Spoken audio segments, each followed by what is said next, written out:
Greetings and salutations, everyone. I hope everyone is doing well today.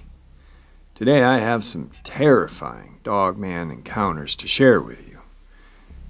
Some encounters that I actually think you'll sink your teeth into. No pun intended.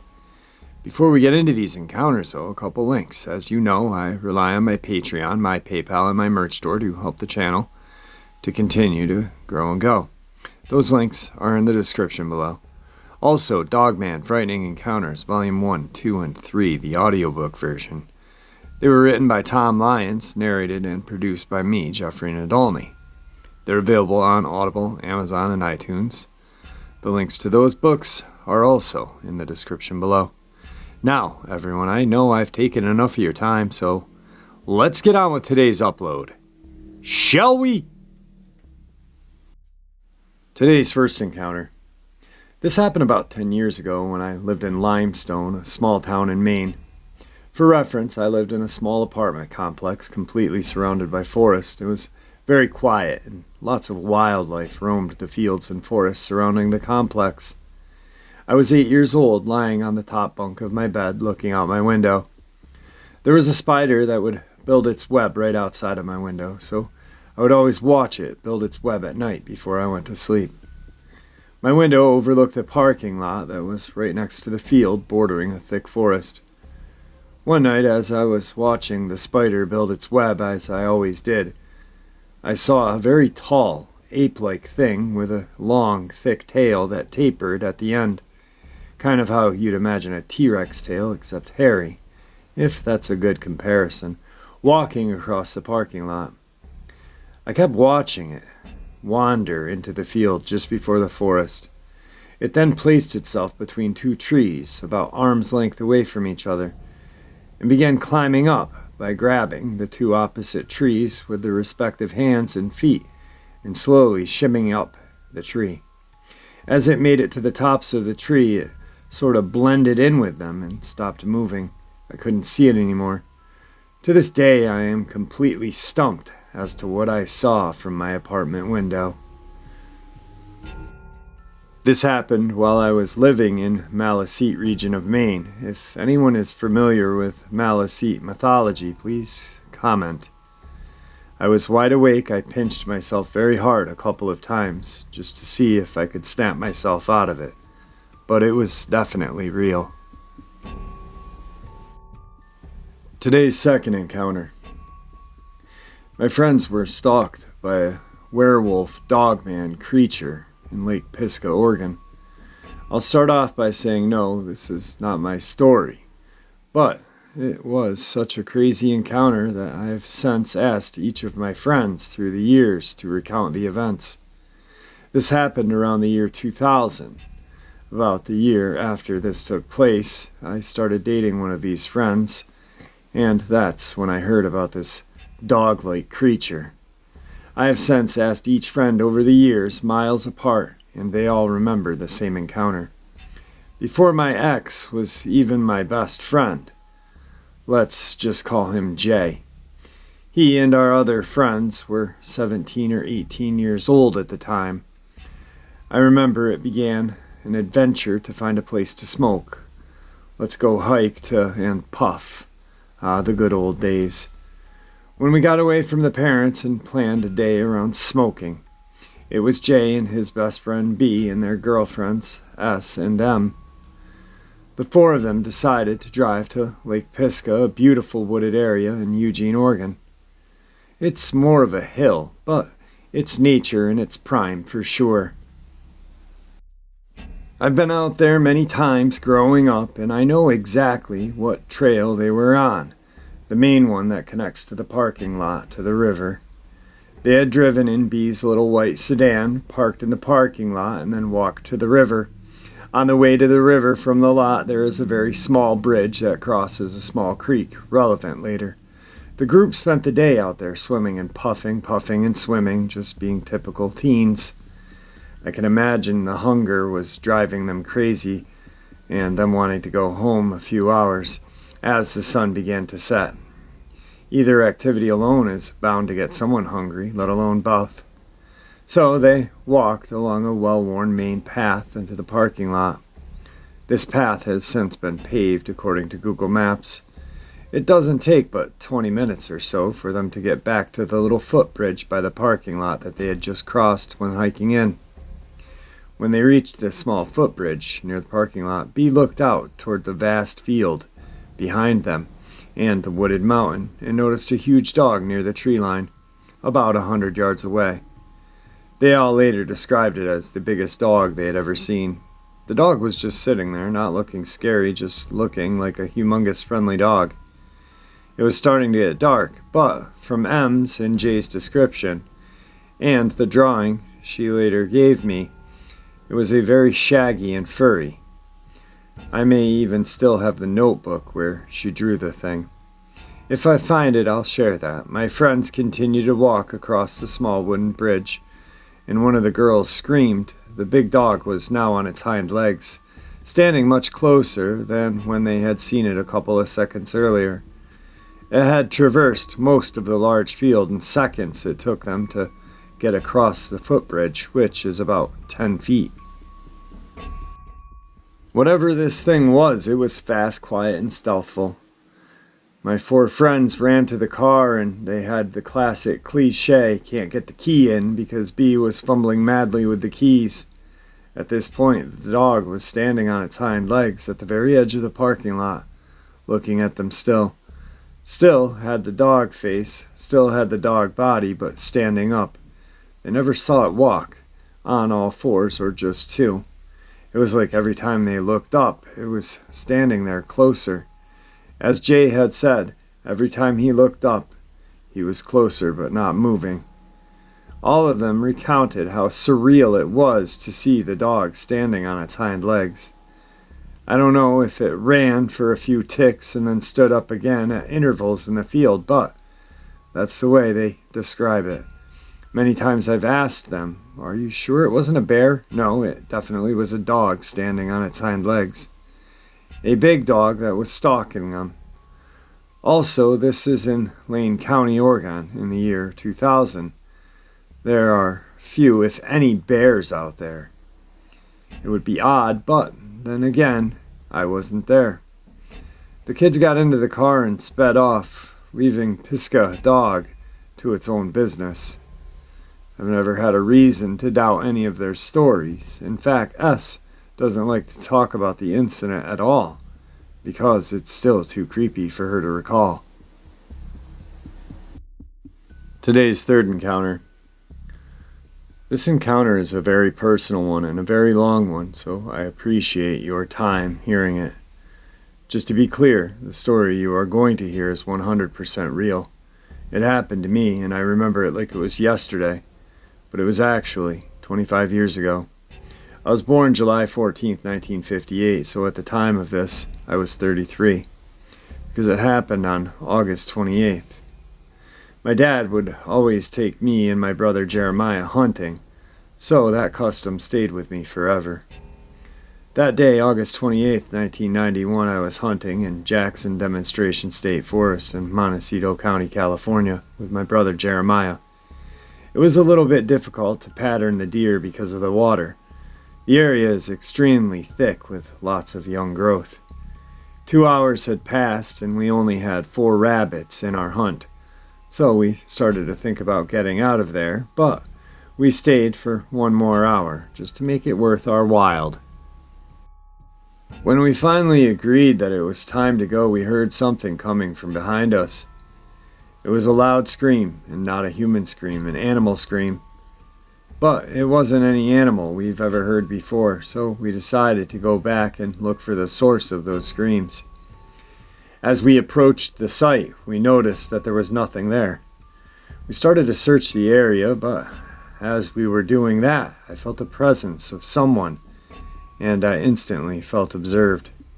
I turned around looking for someone or something, and I found something in the distance, hiding behind some trees.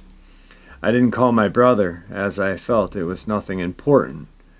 But when I almost reached the trees, I saw a heavy, hairy arm running across. I grabbed my rifle and followed the footprints left behind by the hairy man. After some 3 minutes of following, I finally caught up to the thing that left those enormous footprints. He was like 30 feet away from me. I hid as best as I could, and he didn't see me, but he certainly heard me because he looked around and started making some weird noises, as if he was trying to communicate. I wasn't sure if I should step away from my hiding spot and make contact with this beast, but I finally decided to do. I stood up and pointed my rifle toward him, slowly approaching until I was about 15 feet away. Looking at him, I noticed he was 8 to 9 feet tall. He had reddish hair and was covering him almost completely. Just part of his face and hands had no hair. I also noticed that he had some white hairs on his torso. He just looked at me and stood there making weird noises, but suddenly he mouthed a word. No danger. Very slowly, almost unintelligible, and pointed at himself. At this point in time, I lowered my rifle and kept looking at him. The nervous expression on his face had disappeared, and he started walking deep into the forest. I turned around and started looking for my brother, still shocked. When I found him, he was very worried. I told him what had happened, and he told me that he saw one also, a female with 2 babies in her hands.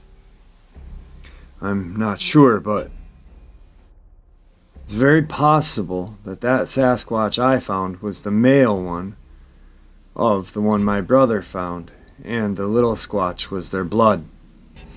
When we were getting our way back to the road, I looked back and I swear I saw him in the distance observing us leaving. We never talked about this to anyone, but my brother contacted me recently with another story of a Sasquatch that I may share sometime. And because of that and this story, I became very intrigued about the subject. So I thought I'd share this story with you guys. Here are some things about the Sasquatch I encountered that I remember. He had reddish hair and white hairs in his torso. He had a deep voice, but was capable of screaming very high. His footprints were like 18 inches long and 9 to 10 inches wide. He also had very large hands, but looked very similar to humans, just more hairy. He had hair on his face that formed some kind of beard, and he also had some hair on his forehead, but his skin was more or less light-colored. Wide nose, wide lips.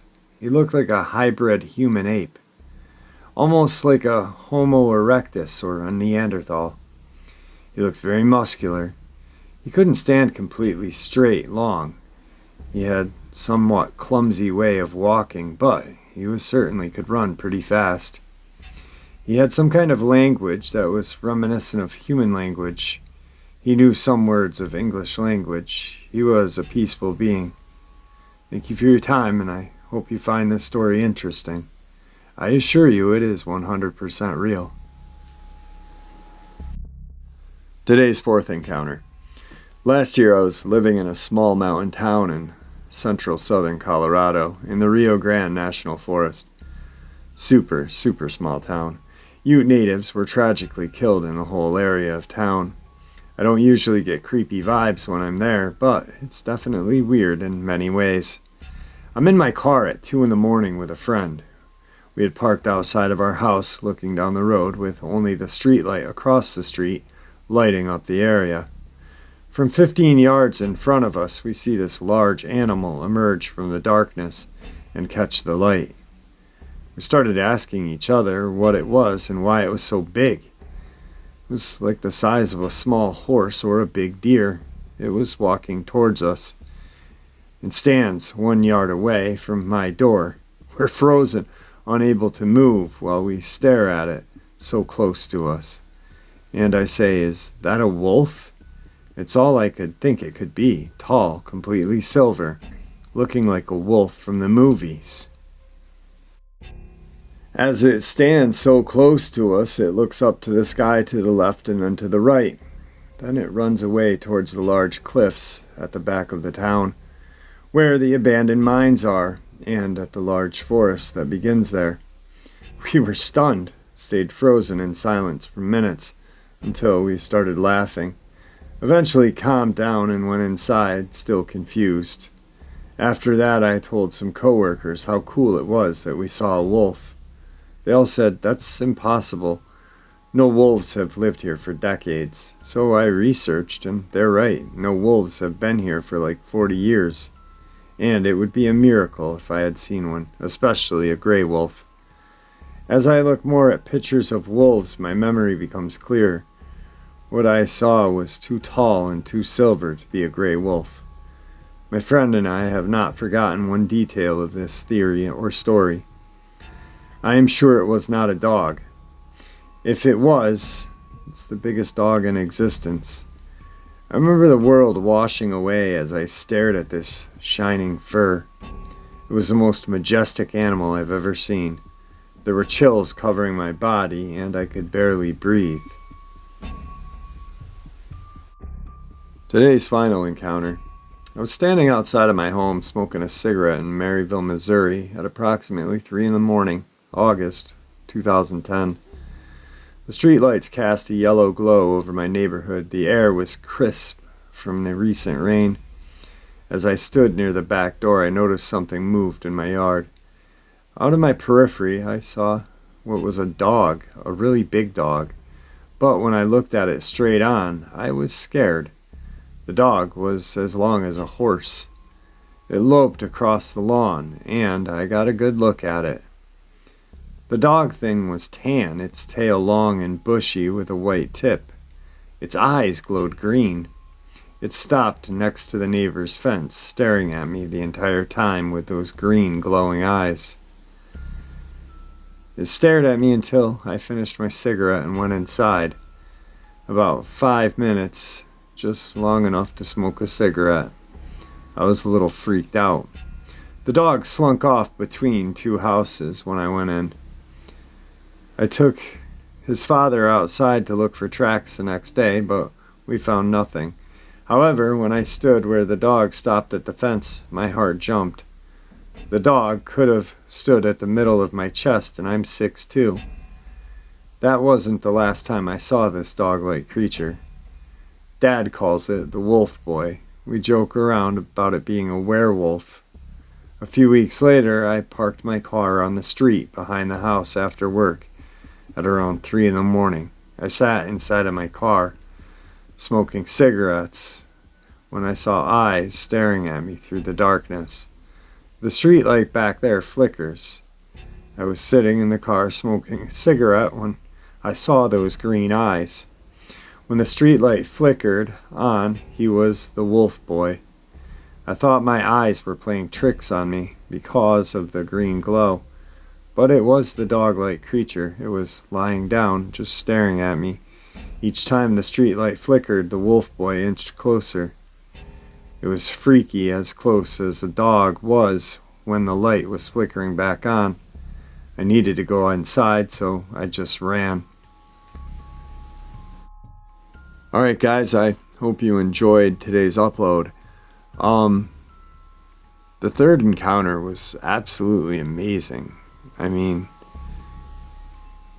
I've always known that these creatures that we talk about every day on the channel are very intelligent, but that Sasquatch coming out and saying, those couple of words in English and protecting its family like that, it was very, very, I don't know if I want to say heartwarming, but gripping, I guess.